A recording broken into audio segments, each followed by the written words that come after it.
Hey guys, hope you're all doing well. I thought about some guys that really had the advantage back in the day. They just always knew how to set a car up right or make extra power. And you're looking at one right here, fellas. I don't know anybody remembers him, but that's Ned Jarrett.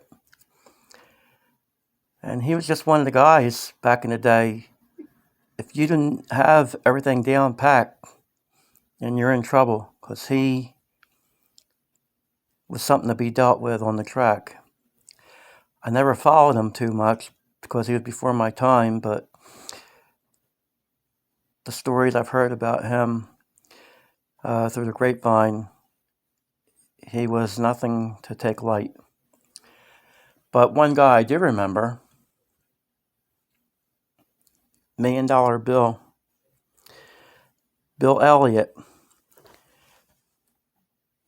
The one reason Bill Elliott was so dominating was due to his driving style, but I think more than that, it's because of his engine builder, was his brother.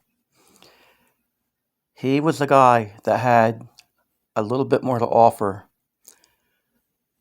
He's always ahead of everybody else, mile per hour wise. If I remember right, this car ran 211 mile per hour. He would lap the field. Not once, sometimes twice. You have to have a big advantage to be able to do that. So I was always very impressed with that. And here's another guy that got penalized. And they made him run a smaller motor because he was dominating at the time. And that was Bob Chandler with Bigfoot. And I believe this is one of the last Bigfoots that I remember. That's my son Adam. And he's the one you see driving the S10. So that tells you how long ago that's been. So my mind might be a little bit off on if that was one of the last trucks or not. People that follow him would say, no, that's like maybe nowhere near the last truck. I don't know. But to me, that was the last one I remember, fellas. And then there was this guy, Tony Christian. Now, if I remember right, he was the first guy in the sixes over 200 mile per hour. Unless somebody knows something I don't know. And guess what, fellas? There's no car in there. You know why that is? Because that little fella there wanted to play with it. And I thought the car would be worth something one day, but I thought, you know what? What's more important? What that car will be worth or what he's worth to me? That's how I looked at it, guys. So then, this is for our friend Bean. This little Pinto, I've talked about it before, just a regular guy down the track like us. What makes this little car to me a special car? 302, hardly any converter, like a 22 to 2800 stall, 456 gear, and I forget what head was on it. It was an aftermarket head, but the cam's so small in it, if you wanted to even call it a cam, because it didn't really accommodate that head that he had on there. But that car ran, I believe, like 1070s, maybe faster. I can't quite remember, but it was well into the 10s, 1080s, 1060s, 1070s in there, guys. Forgive me, I'm not that up on everything. It's been years and years ago, so it's hard to remember exact. But another guy ran real well, and he still runs to this day once in a while. That's our buddy from ACO, Bob Kirk. That Mach 1 right there, fellas. 351 Windsor base engine.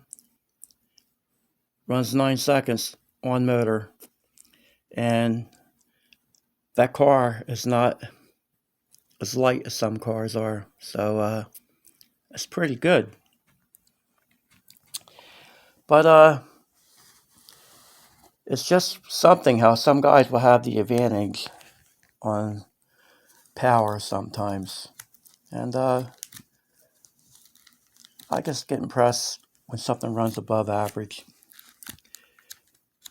And there's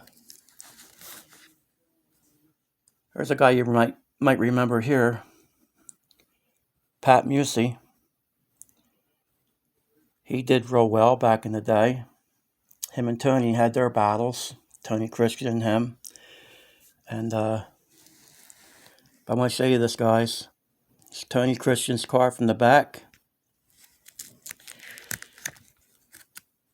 And there's Adam in our buddy's car.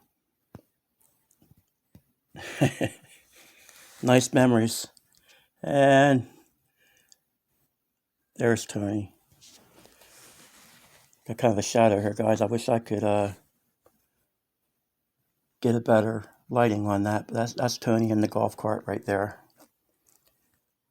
So, good memories, guys.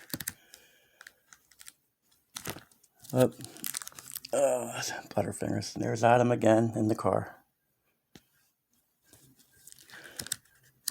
But it's one of them deals, guys. You just have a certain people that know how to make good power. And it brings me to this. Nobody knows who this is because this was a friend of mine. And we're going back about 30 years ago. So remember this, fellas, when I tell you this about this car. It's been 25 to 30 years ago. This car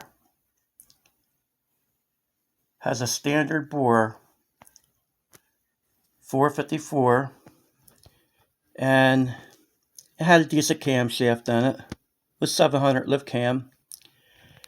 And we did put burlap heads on it from a steel head, but the burlap head only picked up 1/10 of a second from the steel head after we spent $2,000. He put a glide in the car from a 400 turbo, and they had to talk him into that. And he told me, he goes, I don't think it's going to help this car because the suspension already works good in this car. I don't need to calm nothing down. I actually think it's not going to help it at all. I think it will do exactly what it's doing. Well, he hit that right on the head. The car ran exactly the same number. And what makes this car, in my book, is it's a little above average to me. Like I said, standard bore 454, and it did have burlap heads, tunnel ram, and he did the carburetors himself. He put a standard 2650s on it because he had center scooters and he didn't like how they worked. People talked him into that, and he didn't like how they worked. And the carburetors even had the choke towers still on them. They weren't milled off. And I said, why don't you mill them down? He said, no, that gives that more sting. He said, this sting, I don't want the carbs milled. I think that helps it out. He goes, people mill them off, and he swore that he believed in keeping them the way they were. He was a stickler that way. He thought something, he stayed with it. And I never saw him make a mistake. The converter in that car, the same deal. The guy that did the converter said, if you're not happy with this converter, I'll redo it for you. So he wasn't happy with it. And he called the guy and he says, I have a problem with the converter. And he said, what's wrong with it? He said, well, I'm going through the traps at 8,200. He said, well, it's a race car supposed to. He said, no, I think if you tighten the converter up and do it how I think it will be better. I think I can lose 1,000 RPM out of the car, and I don't think it's going to hurt it. The guy says, well, I'm going to tell you something. That car will be a mutt out of the line, off the starting line. He goes, I'll worry about getting off the line if you just do the converter like you said. He goes, well, I'll do it. The guy redid the converter. He lost the 1,000 RPMs down to 72, just like you said. The guy did it right, evidently. That car ran 790s at 170 mile per hour. So, like I said, fellas, this wasn't last week. This is going back 25 to 30 years ago. So, it's just one of them deals. This guy right here had many people tell him things, and they all knew what they were doing. They weren't off-the-wall guys. Tell him to use the center scooters. He degreed the cam in different than what they said to do. He said he thought it could go in at a 106, and then he tried it at a 104 center line, and he would just play with stuff like that. He wouldn't stop. He found every tenth. And that's what sets people like that apart from the average guy. And a funny story with this car here, when he first started building this car, he bought it because it had perfect quarter panels in it. And we started working on it, and I said, you need to lighten that car up. He says, I'm not cutting this car all up. I was like, well, you might as well just kept the car you had before, because you're not going to gain anything except you're going to have a Camaro. He got the saw out, started cutting the car, and he looked up, he goes, Terry, I really like this. This is fun. And he cut that car where it needed to be cut. He wasn't afraid to do what he had to do to make that car the way he really wanted it to be. It's just he was on a fear factor because the car had brand new quarters in it. And that was his pet peeve, the new quarters. So I don't know if you noticed or not, the quarters are stretched because he decided to take the new quarter panels and cut them and stretch them himself. And this car was painted a silver, this primer here, but it went to a shop. He had it done, Mercedes silver. And the guy wanted to know who did the body work. And he says, I did. And the guy said, well, how long you been doing body work? He goes, I never did body work.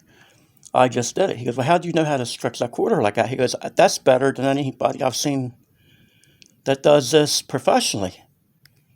So that was another thing. This is one of them guys that could do something, never doing it before, and you don't see that too often, fellas.